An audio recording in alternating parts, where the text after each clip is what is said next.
அல்லேலூயா. கர்த்தருடைய பெரிதான கிருபையினாலே 1 நாளாகமும் 16ஆம் அதிகாரம் 9ஆம் வசனத்தில் நாம் இப்படி பார்க்கிறோம். அவருடைய நாமத்தை குறித்து மேன்மை பாராட்டி அதை ஜனங்களுக்குள்ளே பிரசித்திப்படுத்த வேண்டும் என்று சொல்லுகிறார். ஏன் என்று சொன்னால், ஜனங்கள் தேவனை தேடுவார்களே ஆனால் அவர்களுக்கு ரட்சிப்பு வரும், சமாதானம் வரும், மகிழ்ச்சி வரும். அதை தான் 10ஆம் வசனத்தில் சொல்லுகிறார். அவரை தேடுகிறவருடைய இருதயங்கள் மகிழும் என்று சொல்லி. யாரை தேடுவது?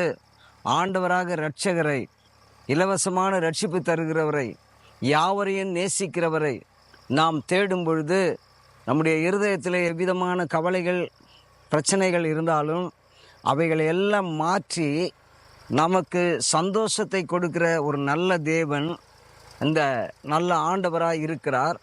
இந்த தேவன் நமக்கு ரட்சிப்பை கட்டளையிடுவார். மாத்திரமல்ல அவருடைய மகத்துவமான கிரியைகளை ஜனங்களுக்குள்ளே பிரசித்திப்படுத்துங்கள் என்று சொல்லுகிறார்.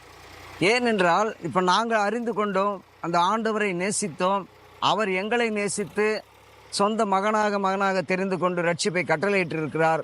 அதை தான் உங்கள் மத்தியிலே சொல்லுகிறோம். இந்த காணொலியை பார்க்கிறதான அருமையான ஜனங்களே, நீங்களும் கர்த்தரை தேடும்போது நிச்சயமாக உங்கள் இருதயம் மகிழும். ஏனென்றால் இதே அதிகாரம் 25ஆம் வார்த்தை சொல்கிறது, அவர் தேவர்களுக்கெல்லாம் பெரிய தேவனும் மகாதேவனும் மிகவும் துதிக்கப்படத்தக்கவருமாய் இருக்கிறார். இந்த தேவனே எல்லோரையும் நேசிக்கிறார். ஆகவே இந்த சத்தியத்தை நாங்கள் பிரசங்கிக்க, பிரஸ்தாபப்படுத்த இந்த நாளில் ஒப்பு கொடுக்கிறோம். இயேசு நாமத்தில் ஜெபிக்கிறோம் நல்ல பிதாவே.